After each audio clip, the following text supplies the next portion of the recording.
Salam, hər vaxtınız xeyir olsun. Mən Günel Rəsmizadə. Bugün Azərbaycan dilindən morfoloji təhlil hissəsindən bir neçə sualın izahını verəcəm. Baxaq sual 1-ə. Əzildi şahmarın zəhərli başı, dağıdan sarayı, bütün daşqaşı.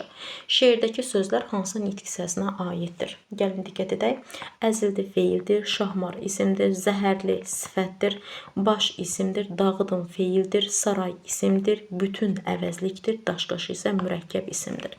Şeirdə işlənən nitq hissələri feil, isim, sifət və əvəzlikdir. Variant olar C. İkinci sual. Dünya şöhrətli Lütfə Ələsgərzadə Bakı şəhərində doğulub. Cümlənin təhlilindəki səhv fikri tapın. Dünya şöhrətli düzəltmə sifətidir. Elə buradan yanlış olan A variantıdır. Çünki dünya şöhrətli mürəkkəb sözdür.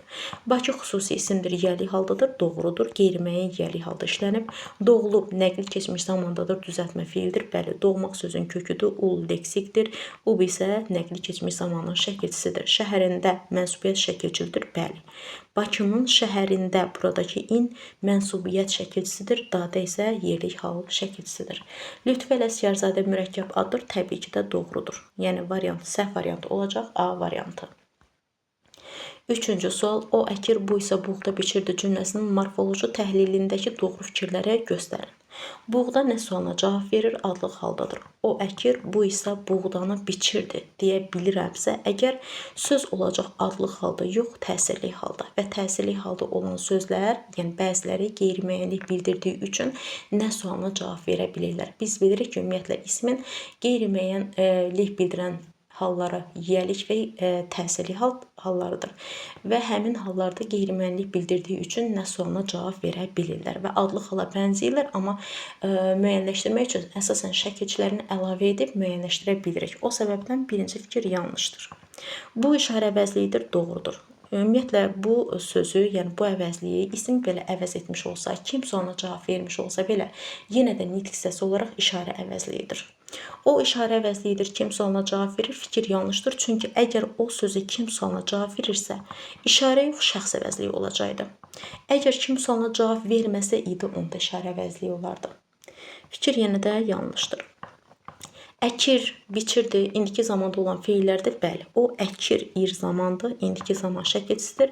Biçirdi, biç sözün köküdür, ir zamandır, di isə hissəcikdir. Fikir doğrudur. İsə tabellik bağlayıcısıdır. Tabellik yox, tabesizlik bağlayıcısıdır. Qarşılaşdırma əlaqəli tabesizlik bağlayıcısıdır.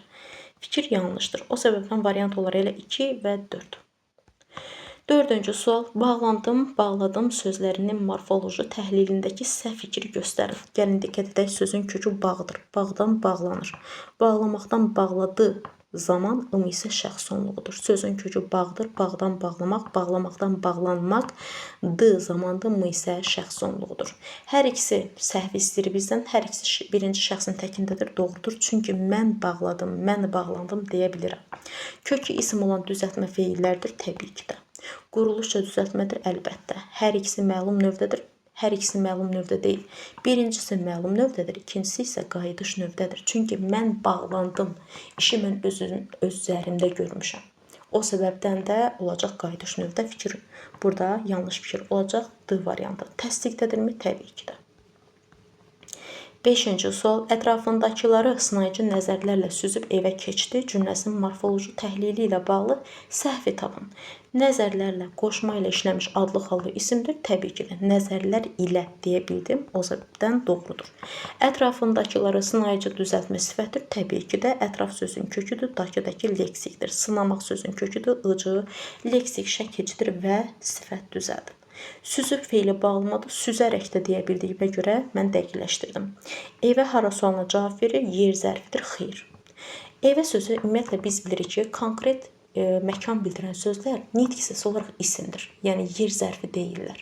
Əgər yer zərfi olduğunu müəyyənləşdirmək istəyiriksə, qeyri-dəqiq olan məkanları bildirməlidir. Məsələn, evdir, həyətdir, küçədir, kənddir, şəhərdir. Bunlar konkret məkan bildirir. Və konkret məkan bildirdiyinə görə nitq hissəsi olaraq isim olacaqlar. Amma konkret məkan bildirməyən sözlər isə yer zərfi olur. Məsələn, yuxarı, aşağı, ora, bura, dəqiq bilirəm hansı məkanı deyirəm. Yox. Deməli, burada yer zərfidir. O səbəbdən variant elə olar D variantı. Çünki məndən səhv istəyir. Keçdi xəbər şəklindədir. Təbii ki də. Çünki keç sözün kökü də D zaman şəkilçisidir. Biz də bilirik ki, zaman şəkilçili sözlər feilin xəbər şəklində çıxış edir. 6-cı sual, altından xətt çəkilmiş sözlər morfoloji baxımdan nədir? Şagirdlər sinifdə qoşa-qoşa əyləşmişlər. Biz bilirik ki, dilimizdə bəzi sözlər var ki, həm feili bağlama kimi, həm də digər nitq hissələri kimi çıxış edirlər. Məsələn, onları müəyyənləşdirmək üçün əsasən biz ara-qərək şəkilçisi əlavə edib müəyyənləşdiririk. Məsələn, gəlin diqqət edək. Şagirdlər sinifdə qoşaraq əyləşmişlər deyə bilmədim. Deyə bilmədiyim üçün qoşa-qoşa sözü burada tərzi, hərəkət zərfidir. O arabanı ata qoşa-qoşa zümzümə edirdi. O arabanı ata qoşaraq zümzümə edirdi deyə bildiyim üçün söz olacaq feili bağlama. Deməli, birincisi tərzi hərəkət zərfi, ikincisi feili bağlamadır. Amma bizim variantda ardıcılıqla qeyd olunmadığına görə elə variantı mən B-ni götürərəm. Feili bağlama və zərf. Uyğun gələn variant elə o oldu. Biri qrammatik mənasına görə digərlərindən fərqlidir. Biri qrammatik, gəlin diqqət edək, yağ sözündən yağlı. Mənalı sözündən, məna sözündən mənalı, namus sözündən namuslu, dərd sözündən dərdli, kənd sözündən kəndli. Gəlin diqqət edək, burada l şəkilsi hər birisi sözə qoşulub və müəyyən bir mənanı yaradıb. Ümumiyyətlə qeyd edək ki, l amonim şəkilçidir, amonim leksik şəkilçidir və əsasən sifət və isimləri əmələ gətirir. Əgər əlamət, keyfiyyət, xarakter əmələ gətirirsə, o zaman sifət kimi çıxış edəcək. Əgər insan anlayışı əmələ gətirirsə, isim kimi çıxış edəcək. Gəlin diqqət edək, yağlı keyfiyyət bildirdi, namuslu keyfiyyət bildirdi, mənalı keyfiyyət bildirir, dərdli yenə keyfiyyət bildirir, kəndli isə insan anlayışı bildirdi. Deməli, insan anlayışı bildirirsə, söz hansı nitq hissəsidir? İsimdir. Fərqli olanda elə isim oldu. Digərləri isə nitq hissəsi olaraq sifətdir. 8-ci sual, hərbi hissənin bölmə rəisi nəhayət bizimlə də görüşdü cümləsinin morfoloji təhlilindəki səhvi tapın. Gəlin səhvi tapaq. Cümlədə bağlayıcı və nida işlənməyib. Gəlin diqqət edək. Hərbi hissənin bölmə rəisi nəhayət burada modal sözdür. Bizimlə də burada qoşmada işlənib, dadə də bağlayıcıdır. Gəlin müəyyənləşdirək. Niyə görə bağlayıcıdır? O səbəbdən ki, burada sadalama intonasiyası var.